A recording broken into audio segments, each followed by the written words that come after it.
i'r Pwyllgor Craffu Iechyd y Lles yn cael ei gynnal ar dydd Llun yn y Gaenfed y Tachwedd am 5 o'r gloch. Okay. Before we go on to item 1, do we have any apologies for absence, or is it just Councillor Fawley, Chair? Just Mike Fawley, okay. So item number 1, declarations of interest. Do we have any? No? Okay, we'll move on to item 2, minutes. Receive the minutes of the previous meeting of the Health and Wellbeing Scrutiny, which was held on the 20th September 2021. Do we have anybody to move? So, I'll move that, Chair, to record. I'll second. excellent. Okay, nothing coming from that. And number 3, consultation links. Information was provided in respect of relevant consultations for consideration by the committee, which you can click on if you're looking at it digitally. Item 4, Regional Feed Law Enforcement Service Food Standards Agency full audit report and action plan. I think the report is to be presented by Rhian Hope, the Head of Service for Public Protection and Regulatory Services. Over to you, Rhian. Hopefully, it's you. Yeah, thank you, Chair. The purpose of the report is to provide members of this committee with the opportunity to consider and scrutinise the report of the Food Standards Agency following the full audit of the Council's Regional Feed Law Enforcement Service in December of 2019. The final report and action plan was received from the Food Standards Agency on the 2nd of July 2021, some 18 months after the audit, hence coming before the committee this evening. It is recommended that members consider and scrutinise the Food Standards Agency report on the Cwm Taf Regional Feed Law Enforcement Service provided by Rhondda Cynon Taf in partnership with Merthyr Tydfil County Borough Council. It is also recommended that members consider and scrutinise the action plan prepared by the Public Health Protection Service to address the recommended actions arising from the FSA report on the Regional Feed Law Support Service. The Council has a duty to carry out official controls on feed law. This includes interventions such as inspections, sampling and import controls. Since 2015, the funding for feed controls was transferred to the Food Standards Agency for them to direct and support local authorities and partners to deliver an animal feed intervention programme in Wales. It was agreed by the Directors of Public Protection Wales that local authorities would collaborate regionally to deliver feed official controls. 6 regions were established with a lead feed officer responsible for day-to-day management and oversight of the work in the regions. For the Cwm Taf region, Rhondda Cynon Taf provides the Regional Feed Law Officer. This role is responsible for setting the annual programme of work, monitoring interventions and administrating the funding. The amount of funding that the region receives is based on the number and type of feed establishments due in the financial year.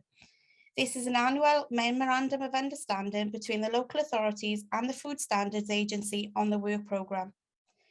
Rhondda Cynon Taf and Merthyr Tydfil Council maintain their own policies and procedures, but Rhondda Cynon Taf undertake the feed work on their behalf due to staff resources constraints within Merthyr. The Food Standards Agency is a central competent authority in the UK and has legislative power to undertake audits of the local authority food and feed services. The audit was part of a 5-year review of the regional feed delivery model. As mentioned earlier, the audit by the Food Standards Agency took place on the 10th to the 12th of December 2019, nearly 2 years ago. Auditors at the time attended both Rhondda Cynon Taf and Merthyr offices. They interviewed staff, reviewed records and completed on-site visits. Initially, the Food Standards Agency planned to audit all 6 regional services, but this was suspended due to the pandemic being declared in March of 2020. Rhondda Cynon Taf received a draft report in February 2020 and responded in March of that year.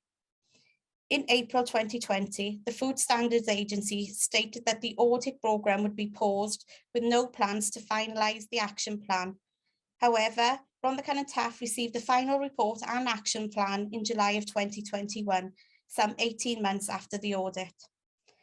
The report concluded that the Cwm Taf region was at moderate for its regional feed service. Moderate recognises that the system of delivering official controls requires some improvement to fully demonstrate effective implementation of planned arrangements. Out of the report, 11 recommendations were made, of which 5 related to procedural amendments and 6 related to amending some processes that were already in place. There was also one example of good practice noted relating to Rhondda Cynon Taf. A number of the recommendations have already been addressed, and the service is committed to taking appropriate action on the outstanding recommendations. That concludes the report, Chair, subject to any questions. Okay, thanks, Rhian, for the report. Members, any questions?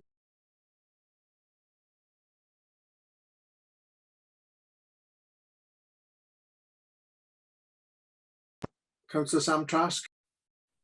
Thank you, Chair. Yeah, just bearing in mind the length of time between the inspection taking place and the final report being presented, can I ask what is the frequency for these inspections, and are we due another one in short order? I'm just wondering, if there is one due, does the authority have sufficient time to action all of these recommendations?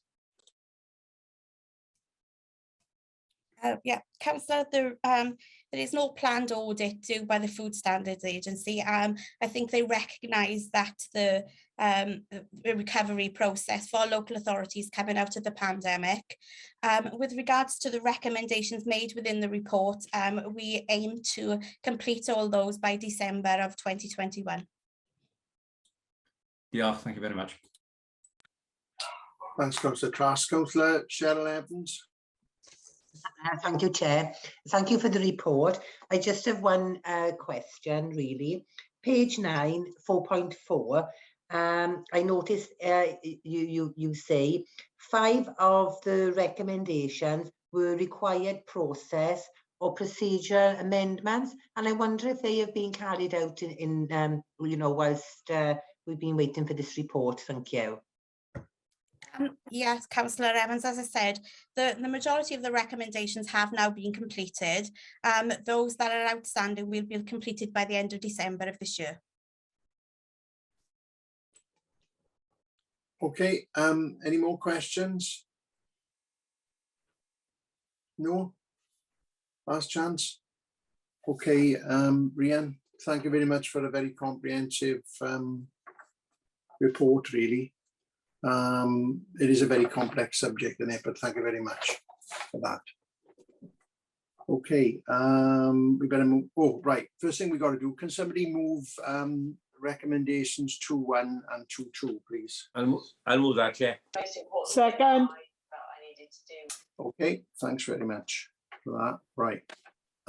Item 5, progress made by community housing in relation to the Rhondda Cynon Taf homelessness strategy action 2018 to 2022. And that's the Director of Public Health and Protection, Louise Davis. Over to you, Louise. Thank you, Chair.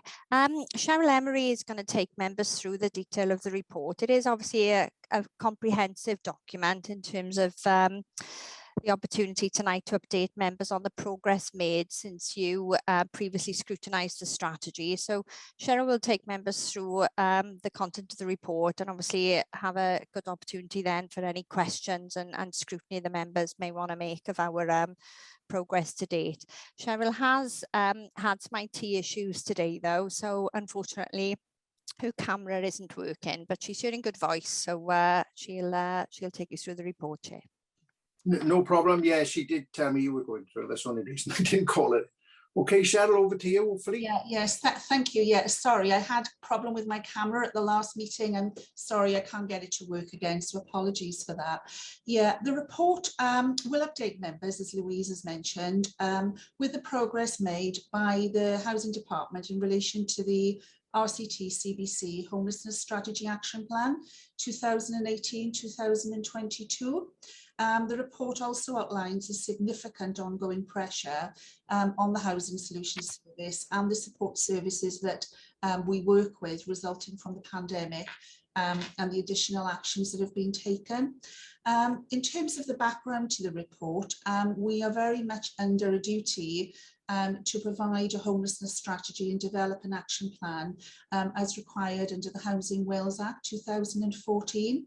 Our action plan, which members have scrutinised previously, has 3 objectives. One is to prevent homelessness and repeat homelessness from occurring whenever possible, therefore reducing homelessness.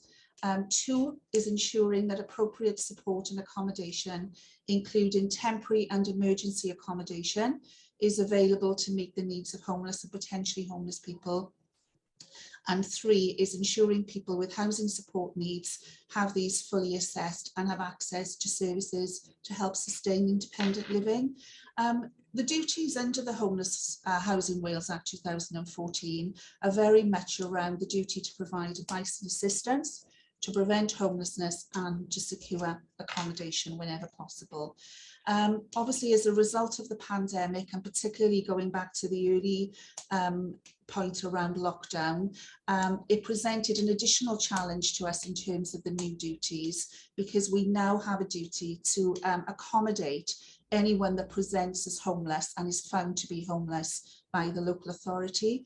The report will obviously outline the pressures as a result of that new duty, which arose, as I mentioned earlier, in the pandemic. In terms of actual homelessness presentations, there has been a downward trend, particularly in relation to households with children. This is primarily due to the eviction ban, which was introduced obviously so that people didn't lose their accommodation, particularly in respect of rent arrears. However, what the pandemic has identified is that there are higher numbers of single people presenting as homeless. The main reasons for that are breakdown of relationship with family and friends and people leaving prison. What has been particularly relevant to this local authority and many local authorities across Wales is that our new applications are coming from male applicants aged 25 plus, who actually made up 60% of all our homelessness presentations in 2020-21. In comparison to pre-pandemic data, that is nearly double the amount of applications that we've received from single homeless people for the similar period. And also, obviously, everybody that presents now as homeless, as I mentioned earlier, we have a duty to provide both temporary and permanent accommodation throughout that process. It is noticeable that despite this significant increase in cases triggering a final duty, which is the duty to provide permanent accommodation, RCT has performed significantly better in being able to discharge that local authority duty than other Welsh local authorities in Wales. In terms of temporary accommodation placements, as you will note from the report, the change in legislation has led to 696 clients being placed in bed and breakfast in 2020-21. In comparison, obviously, to 424 in 2019-20, which is a significant increase, obviously, both in needing to provide temporary accommodation and obviously the duties on homelessness staff to process those applications. So over 55% of those clients placed in B&B at that time, we would not have previously had a duty to accommodate under the old legislation. And as I've mentioned, that has placed additional strain on both staff and support services.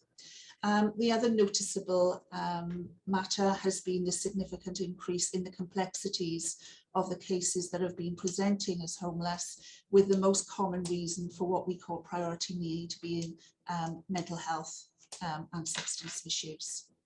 In terms of the progress made in terms of the strategy, despite the challenges, we have made some very good progress in moving forward with completing some of our actions.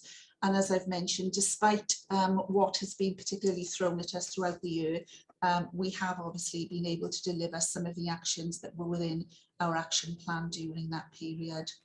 The pandemic has also enabled us to reevaluate some work practice linked with the increasing number of single people applications, and particularly the more challenging client complexities, particularly linked with substance misuse and mental health. It has placed, as I've mentioned again, a significant increase on work process, and particularly around the fact that we've obviously had to do things a lot differently because of our single person population. This is particularly relevant to working particularly around some initiatives like rapid rehousing, which some members may be familiar with in terms of what we call Housing First projects, which I'll mention a bit lower down. But we've really had to think differently in terms of developing a collaborative way to the way that we need to develop positive outcomes for our client group. So in terms of some of the actions that we've taken from our action plan, under objective 1, which is preventing homelessness, some of the things we've developed has been a new care leaver pathway. This has particularly come out of a piece of work that was developed through a Mercury group that is obviously part of the management programme for the council, and that pathway is obviously developing a specific link between housing and obviously our aftercare team in terms of working to prevent homelessness, particularly for care leavers when they leave care. In view of what has been quite a significant increase in prison leaver placements, and as I mentioned earlier, is now one of the highest needs for placements in bed and breakfast, we've reviewed our way of working with probation, and we now have a dedicated housing solutions officer who is co-located in Pontypridd Probation Office. This we hope will further enhance joint working and timely information sharing arrangements, which can sometimes be a little problematic when we're dealing with high risk offenders. So new working arrangements have included revised referral pathway and obviously having very clear information that we need from probation to be able for us to work effectively with our prison leaver population. And obviously since March 2021, when we started the process, we've received 124 presentations for prison leavers, with options identified for 31 pre-release, which obviously releases pressure on temporary accommodation, and 3 being released directly into our supported accommodation in the borough, and 7 accessing, again, supported housing post-release. In terms of the Welsh Government's vision not to evict into homelessness, we have established a task and work finish group with our local registered social landlords with the aim of developing a working protocol by the end of March 2022. We hope that that will prevent anybody losing their accommodation and needing temporary accommodation as a direct result of rent arrears or antisocial behaviour where that partnership has taken place. At the moment, we're developing this with particularly our registered social landlords, but we've also done a considerable amount of work with our private rented landlords, but we recognise that there is additional work to do in that area as well. In addition, we have had to set up the Tenancy Hardship Grant Fund.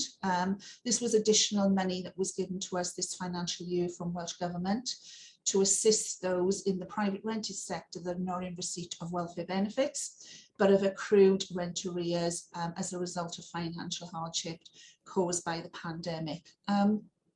Take-up of that particular scheme has been slower than expected, but to date we have received over 30 referrals for this grant, rejected 11 because they didn't meet the grant conditions. And actually, since the report is written, we've actually processed now 4 applications in terms of them needing assistance from that particular financial hardship fund. We've also worked with a national organisation called Crisis. This was an important piece of work for us because we realised that some homeless individuals drop out of the homeless system and often represent, which then obviously has its own challenges in the future. So we have been doing quite a significant piece of work with them in terms of sharing some data and particularly for them actually going through some case files so that we can both come together then to develop learning from their findings. As a consequence of that piece of work, an action plan has been developed with 8 recommendations linked to how we can improve service to obviously look at how we work with those individuals differently in the future. In addition, we've worked with our CUMTAF safeguarding colleagues particularly around the serious neglect panel. And again, that is a particularly relevant piece of work for us, because many of the individuals could be on the brink of losing their accommodation due to the complexities of these individuals. So again, this is an early intervention model which we deliver in partnership again with many individuals from other organisations to help us prevent loss of accommodation, as I've mentioned, for serious cases of self-neglect. In terms of action plan objective 2, ensuring that appropriate support and accommodation, including temporary and emergency accommodation, is available to meet the needs of homeless and potentially homeless people. This is probably a little bit more challenging, but we have worked in partnership with private landlords, the third sector, and our housing association partners to deliver new and innovative approaches to meet the increased demand and obviously the changing needs and complexities of clients. This is included through funding from Welsh Government, the commissioning, excuse me, of 4 bed spaces of supported accommodation for young people in the Pen y Graig area, and 8 bed spaces of supported accommodation for single people in Treherbert. Both projects were due to come online earlier this year, but unfortunately, due to circumstances relating to building material needing to be sourced and delays, particularly in that area, we are hoping that they will now come online very early in the next financial year. But we've also secured funding for additional projects, which we hope that we will be able to develop as soon as we find suitable buildings, and they are particularly relevant to some of our more complex cohort who are alcohol dependent, and particularly young people. In terms of enhanced temporary accommodations, which has been very much a priority for us, particularly with the increased numbers that we've had to place, we have worked particularly with a private landlord to develop shared housing models, which have worked particularly well for some of our single person cohort. They are of a very high standard. And we also work with an organisation through Harvard Housing Association called Cartrefi Harvard, who we provide leased accommodation to in the community. Unfortunately, excuse me, we very much still rely on the use of bed and breakfast at the moment, but recognise the unsuitability of that model. But nevertheless, in view of the increased demand, we have bed blocked over 93 rooms in order to meet the increased demand, particularly over the winter months. And also just to make sure that we have the right arrangements in place to manage some of the complexities, we have reviewed some of our support arrangements and also arranged for security in some of our particular bed and breakfast where there are higher need clients. Attached is the breakdown of temporary accommodation in terms of the number of placements that we now have available to us at any one time. We were also fortunate in having money allocated to us from Welsh Government in relation to the development of a social lettings agency. This is very much around working very closely with our private rented sector landlords to help develop affordable accommodation in the private rented sector. The project is still very new and is an ongoing process. But we recognise through that piece of work some of the challenges that we have ahead, particularly the affordability of private rented accommodation. As I mentioned earlier, in terms of supported accommodation, again, we are quite fortunate that we have 102 bed spaces available to us throughout RCT. We recognise that this is not enough, and we recognise that we do need to develop more, particularly, as I mentioned, around young people and sort of higher complex needs clients. Additional housing support grant funding has been made available to us, and we hope that obviously through working through that particular action plan that we will be able to meet some of the needs of the clients in respect of supported accommodation. But again, it's not without its challenges in terms of finding suitable locations and finding suitable buildings to house projects. We manage any access to supported accommodation, which helps us manage referrals more effectively through the single point of access, which is managed by the team within the Housing Support Grant. And as you can see there, we've processed over 1,000 applications for a housing support service from last April, with over 82 single people assisted to access those particular projects. In terms of action plan objective 3, ensuring people with housing support needs have these fully assessed and have access to services. As is mentioned there, instances of rough sleeping across many of our towns in Rhondda and Taff are very, very low. And usually are often associated perhaps sometimes with people we know that have chosen that lifestyle. But we have developed a new outreach service in partnership with Probation, Dyfodol and South Wales Police, where a team of people will go out, particularly in Pontypridd Town Centre, to respond to particularly anyone that is there in terms of any issues around housing and wider issues such as street drinking or antisocial behaviour. That is a very, very new service, and obviously we're keeping an eye on how that develops and how we need to add any additional resources that might come along as a result of that team working together. As I mentioned earlier, complex needs of individuals presenting as homeless has significantly increased and has been a concern really in terms of being able to respond to those needs. Again, through additional funding made available through Housing Support Grant. And on a regional basis, we've developed a new outreach health service.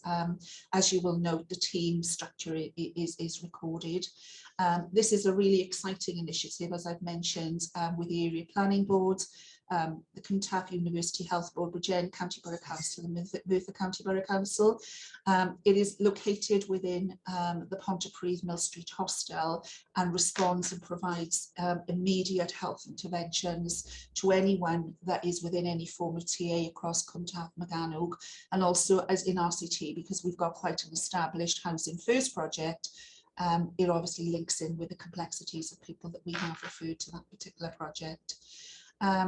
Obviously, it's a fairly new project, but as I've listed there in the table and the reason for referrals, as you will note, the highest reason for being referred into that project is a combination of mental health and substance issues overlapping, and that data we are feeding back through other groups, and particularly to the health co-occurring health group.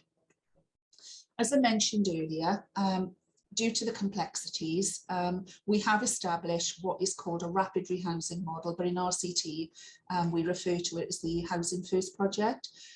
This project is a partnership again with registered social landlords and support provider Pobl, and obviously the outreach health team and other partners.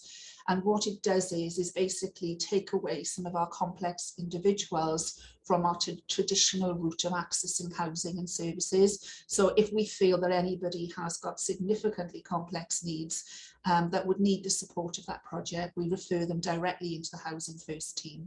As you will note, the data there shows some of the success of people being referred to that scheme, and with 52% on scheme maintaining their tenancies, who we know that if they hadn't been picked up by this project would probably not have been able to sustain what we would call a general needs tenancy. Also, in response to our prison leaver population and the high number of referrals that we're accepting, we've set up again in partnership with Probation, Her Majesty's Prison Service and a support provider, Kaleidoscope, a short-term offender project.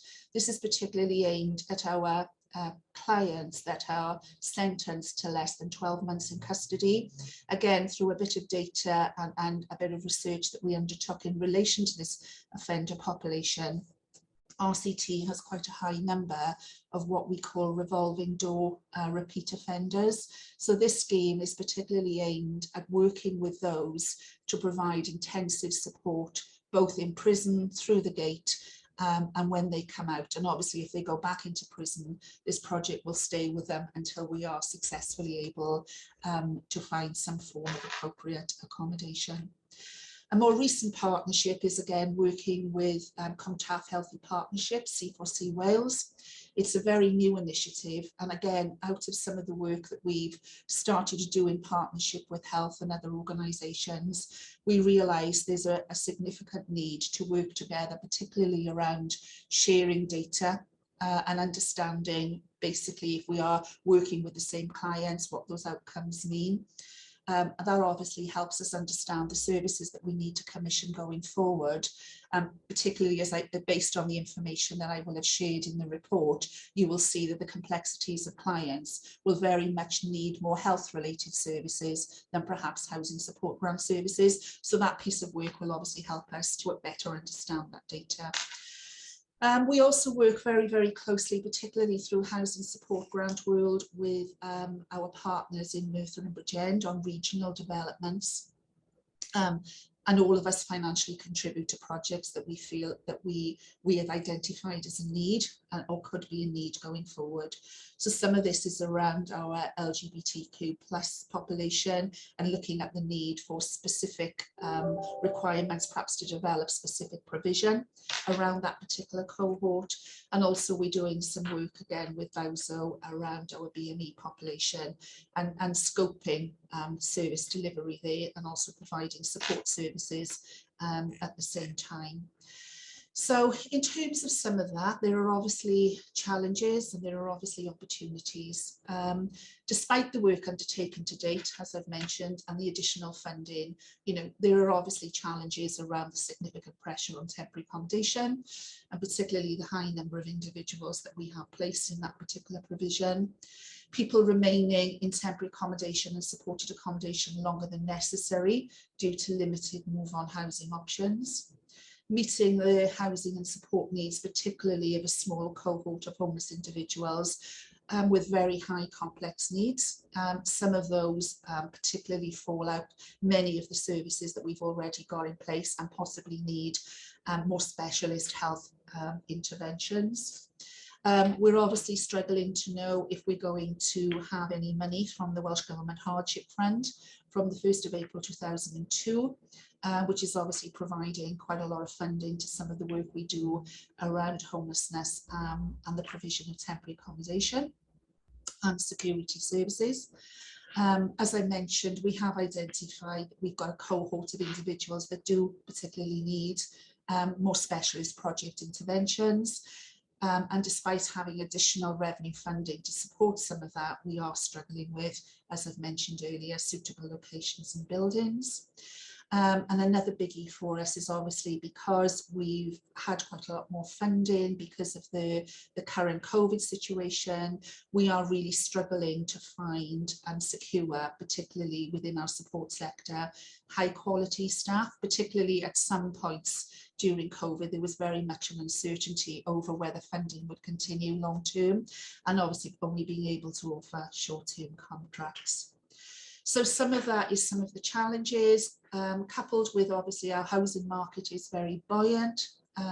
It's leading to very high demand and contributing to the lack of permanent accommodation options in both the social and private rented sector, which remains an issue for us both in the discharge of duty, obviously people remaining longer, as I've mentioned, in temporary accommodation, and that all just adds continued pressure to both individuals within the homelessness world and obviously our staff being able to manage that process as well. In terms of some of the opportunities, we are currently working with a consultant to develop our new housing support programme strategy, which will go from 2022 to 2026.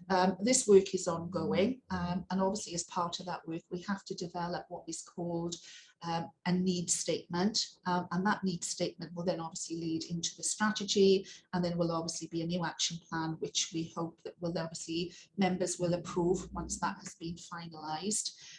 So that is quite an exciting opportunity because, as I've mentioned, there is lots of work that has been done, and possibly with some of the projects that we have, they will be ongoing, so there will be opportunities to renew those projects and look at how they are providing some of that much needed support, particularly around some of our more complex individuals. So that's the report and some of the actions that we've been doing, obviously throughout the year. Thank you, Chair. Thanks very much, Cheryl, for an extremely comprehensive report on a difficult and challenging subject. Before we kick off questions, just a quick one from me. On item 351, when you talk about 696 clients being a 64% increase compared to the 424 in 2019-20. Yeah. You say that over 55% of clients placed in B&B would not have been offered temporary accommodation replacement prior to the pandemic. Is that because of the government promise, Welsh Government promise during the COVID pandemic? It is. It's because of the change in legislation. Yes. So prior to the pandemic, we only had a duty to certain people within what we call a priority need category. But that's been removed. So basically anyone that we found homeless now, we have to offer temporary accommodation to, and if we can't prevent, then they go to what we call a final duty, which means we have to secure permanent accommodation for them. Okay, and another quick one. Are many of these clients possibly, you mentioned, you know, that a lot of the reason priority housing is due to mental health conditions. A lot of these repeat clients that come back time and again, or would they be completely new clients? Most of them are new, but within our prison leaver population in particular, they are repeat clients. Yeah, yeah. Okay, no problem. I'm going over to members now. Members' questions. First one comes to Wendy Lewis. Thank you, Chair. I just wanted to declare an interest. Harvard was mentioned by Cheryl and I work for Harvard Housing. Thank you. Okay, no problem.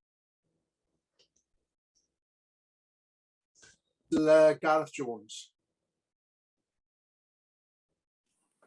Thank you, Chair. Another reference you made to about the slow uptake on the grant application for the hardship, people who was finding it hard to pay their rent, etc.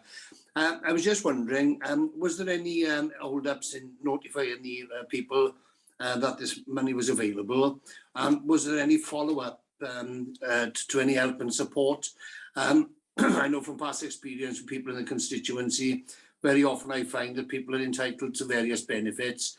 They're not aware that they're entitled to the benefit. Sometimes they find the application to claim that benefit process a bit difficult. I was just wondering, you know, was there enough support given to these people in order to claim this additional hardship rent? I was just wondering if you could elaborate a little bit on that for me, please. Yeah, no problem. Yeah, there was quite a lot of work put into setting up the application and making sure it was available on the website, and it was interactive and very easy to follow through. The team were very quick to act upon anything that came through the service, so that we were working with clients very early. We made contact with the courts, we made contact with local landlords, we made contact with anybody, with estate agents, anybody that we felt would be relevant to this particular process. I think the issue is that the grant is very much targeted at people that work and didn't pay their rent during the pandemic. And unfortunately, I think a lot of people did manage to pay their rent. This was the difficulty, despite all the challenges and perhaps the financial pressures. Perhaps they did pay their rent, and this was some of the difficulty. So I know it's an issue across Wales. Actually, RCT has taken the most applications. So I know that we've been in touch with Welsh Government. There's been like a sort of radio, media, press, but I just feel that perhaps they've targeted the wrong particular client groups, and we've gone back to Welsh Government to look at will they extend the criteria at the moment, because it's not for people that fell into hardship because they were in receipt of welfare benefits. It's working people, and it may be that we just need to review the criteria. So we're all 22 Welsh local authorities are working with Welsh Government at the moment to look at why there's been such a low take-up. Can I just ask a small supplement, Chair, please? Yeah, no. Can I ask whether or not that process is still ongoing, and if there are any people that's still in financial difficulty or still finding themselves in perhaps rent arrears as a result, that they can still apply for that extra help? Well, the answer is yes, that help is there available today. and ongoing at the moment until Welsh Government advise otherwise. But in terms of applications made through that process, we've had 31 applications. We rejected 11 because they didn't meet the requirements for the criteria, because they were in receipt of welfare benefits. And we've issued three payments which result to under £6,000. So that just gives you a little bit of an indication that perhaps we're targeting it in the wrong way. And we have fed that back to Welsh Government. Okay, thank you. Okay, thanks, Cheryl. Councillor Sam Trask. Thank you, Chair. Two questions, if I may. They're about two minor issues. On 452, the offender pathway, you've given the figures for offenders since March 2021. Can I just first ask, how does that compare to previous years? I ask because there is one establishment in the ward I represent in Llanfair Vardar that does accept prison leavers. And the second thing is about the very next thing, 453. The task and finish group, does it not only work with the social landlords, but does it do any work to understand the reasons for people potentially losing accommodation because of rent arrears, or in particular antisocial behaviour? And would it point residents towards other agencies or voluntary groups who may be able to help them to deal with these issues? In answer to your first question on the offender pathway, our prison leaver population in applications has increased, because normally we wouldn't have a duty to many of them. So it has probably doubled. So that's the first thing, and that is why we've started to introduce some of the initiatives, because we now have a duty to everybody that leaves prison if they present as homeless. That's the first thing. In terms of the task and finish group, yeah, we are as part of that particular group, we are looking at, particularly why the RSLs, why individuals do fall into rent arrears or why there is antisocial behaviour, because the aim, particularly around not evicting into homelessness, is trying to understand the issues and try to work with them rather than just move people around, if that makes sense. So there's a lot of work to understand the complexities of why people are getting in those particular challenges or difficulties. Yeah. Thank you very much. It's a very comprehensive answer. Okay, thanks very much. It's a very good question, Councillor Trask. The only thing I would add to that is, I think what Councillor Trask, the second part of his question, is very important, because often lots of these in our communities, some of these antisocial behaviour issues have led to lots of concern in communities, and often help and support has been tried in depth, to deal with the particular issues that occurred in deprived communities. Often these problems are very complicated, and although it's not good to move people around, as you said, I think sometimes dealing with these particularly issues can be very difficult. And I think we all know as councillors what issues I'm talking about. Okay, thanks. And next one, Councillor Lorraine Jones. Okay, thank you, Chair. I just wanted to ask, with the increase of migrants to the country, it says on 3.31 that we have a duty of care to people, even if they're from abroad, but this could be quite an enormous problem. So I wonder if there's any legislation there. Yeah, obviously our immigration or our asylum seekers are dealt with differently from homelessness legislation. And many of them are what I would call not eligible to go on to the register or to have basically a homeless service. So they're not part of this data. We obviously deal with immigration issues separately, but it's not part of this particular report. And we are obviously working with, example, our Afghan population, which we've obviously provided reports to members on significantly differently through the housing register or through homelessness legislation. Okay, thank you. Okay. Okay, thank you for that. Another quick one from me. You talked about Welsh Government putting new responsibilities a couple of times already in the report. obviously this has led to greater strain on your team really and the department. Have they provided funding for that, or have they only provided temporary funding? Because if they're expecting ongoing responsibilities, we would expect permanent funding really, because it is a very difficult issue, isn't it? It needs a lot of investment to deal with it.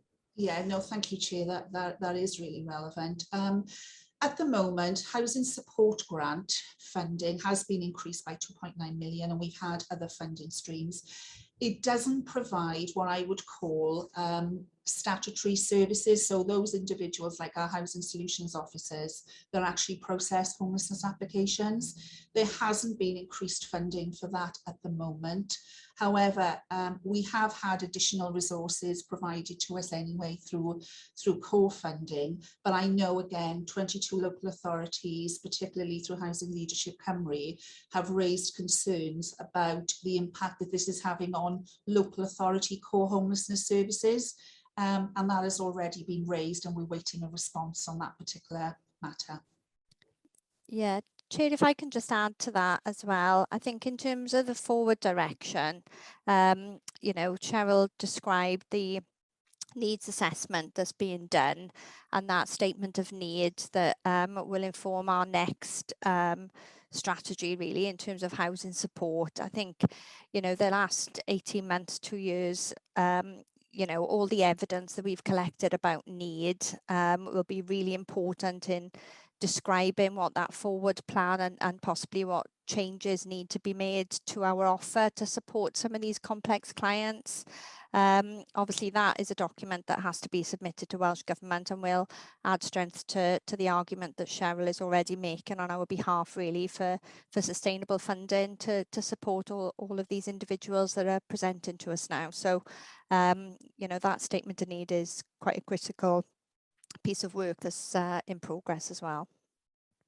Yeah, I think it's important because I mean we're all reading about agreements and promises that have been made on the media in over the last couple of days, and I think if that's the case, I think local authorities have a duty really to go to Welsh Government and say if they want extra services to be provided, with the difficulty in private rented accommodation and specialist social housing and the accommodation and the lack of that in our communities, how are we going to deal with that? The only way we can deal with it is through extra funding, possibly, you know, extra facilities being provided, isn't it? And that's money, and the only people who can do that is Welsh Government. Okay, sorry to go on. Thanks very much for your reply anyway. Councillor Arvin Roberts. Thank you, Chair.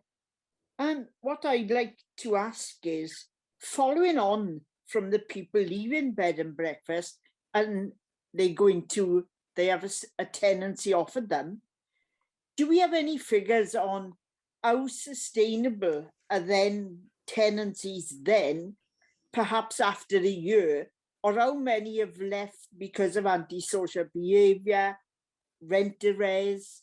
I mean, I'd like some figures on that, on sustainable tenancies, on the people that have left bed and breakfast accommodation. I don't have any figures specifically to be able to talk about this evening. Obviously, we can arrange that. In terms, though, of some of the individuals that we would deem quite complex that have gone through, particularly a Housing First project, we do monitor them very carefully, and some of those outcomes have been more positive. So if we go back to that, there is about 52% of the individuals that have gone through that particular project that have sustained their tenancy. But in terms of the wider homeless population, no, I'm sorry, I'll have to come back to you on that particular data. If you could, thank you, Chair. Let's come back if you could, because I think it's very interesting, especially where you said then that, I mean, 52% have sustained them in that project. I mean, it doesn't seem very high, does it? You know, and I was wondering then, perhaps, is there something else that we could do to help them sustain their tenancies, even if it's to have people with them, you know, because some people just don't have a clue on how to run, you know, a property even, especially when they've just come out of prison or, you know, and it could be difficult for them. No, absolutely. People that don't go through particularly Housing First, that have intensive support workers, we do have what's called a locality-based floating support project. Obviously, it's not 24/7, but they do have access to a support worker and a named support worker who they can ring. Obviously, when I say any time, you know, obviously there is a 9 to 7 scheme, but they do have support. But it would be useful, I think, to go back and look at that data, just for all of us, really, to look at, you know, how in some ways it feels quite successful, but I think we'd have to go back and have a look at that.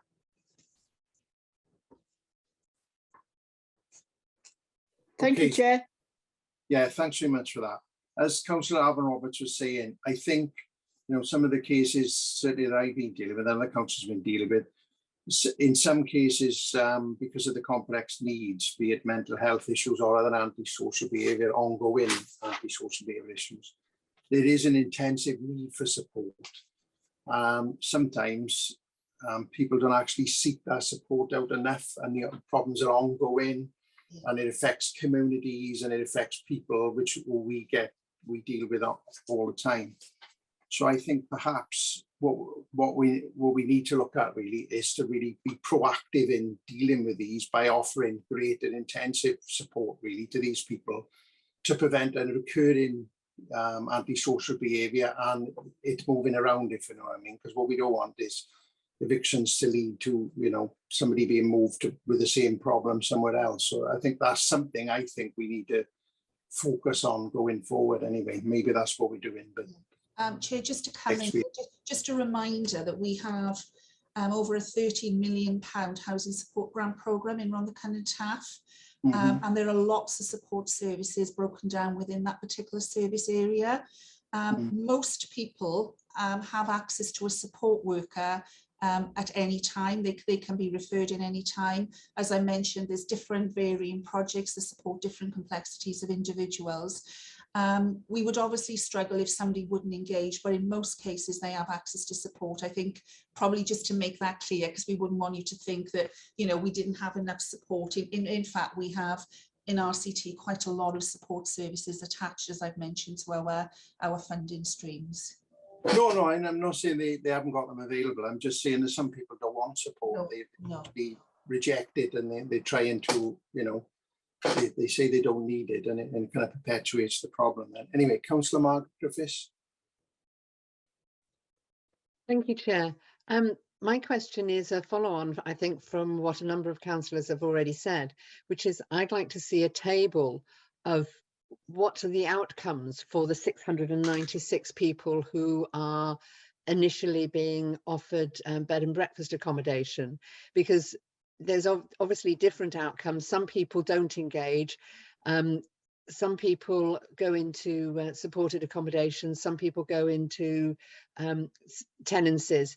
And I think that it would be very useful for us to have that as a whole so that we can see what's going on.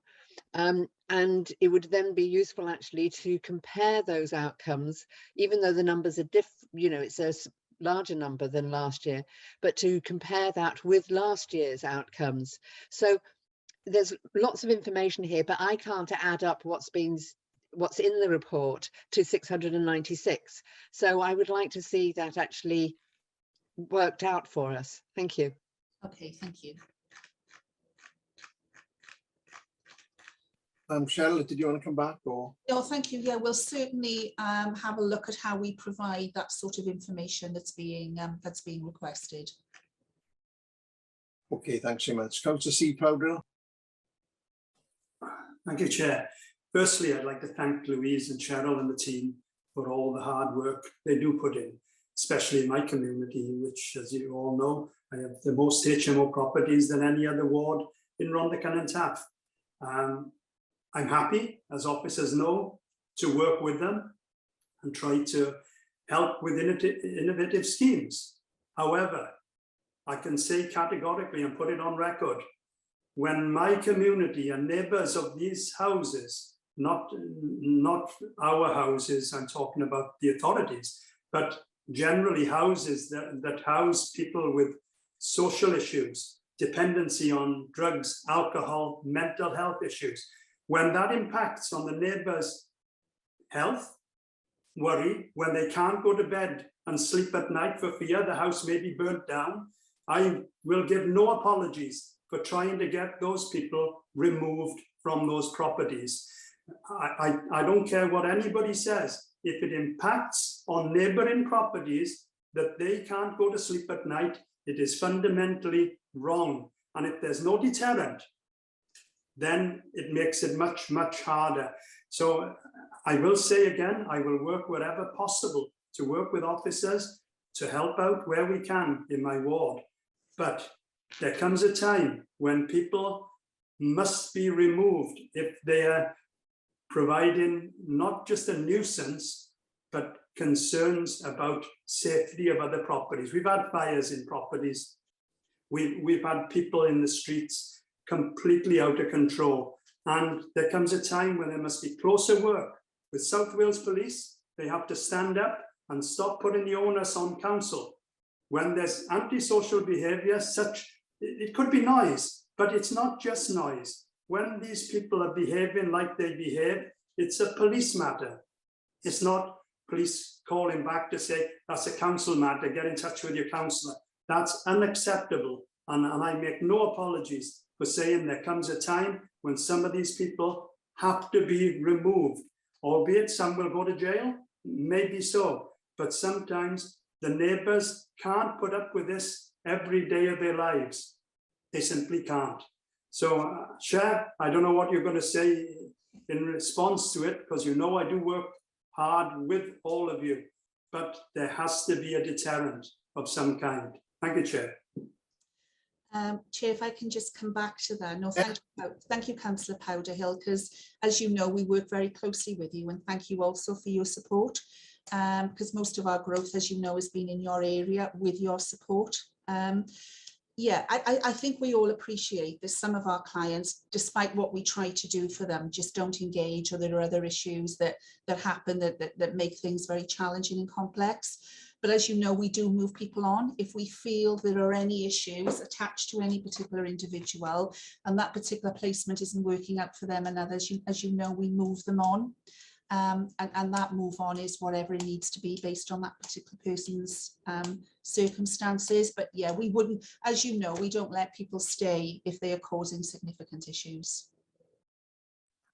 Yeah, if I can just add to that, yeah, as Cheryl has said, you know, we have, you know, we do rely greatly on the support of elected members, because as Cheryl mentioned in her presentation, finding suitable accommodation in terms of location is a real challenge for us, and the complexity of our clients is just makes that local engagement with local members and local communities really important when we set up projects. But you know, it is, you know, we do need the private rented sector in order to be able to move on, particularly single males. You know, there is, you know, there isn't the supply there available in the social rented sector, and things like the social letting agency or bespoke contracts with private landlords are the way we're trying to go in order to provide local communities with our reassurance that they need, really. I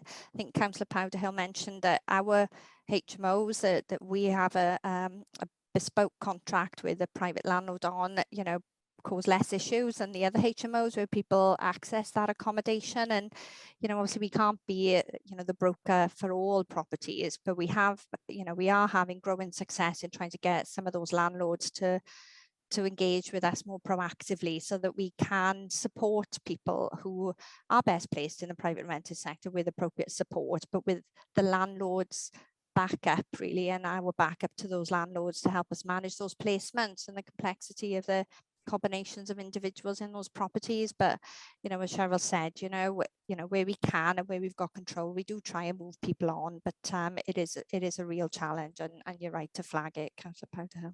Absolutely, Louise, and thank you for your answer, and Cheryl, because that's right.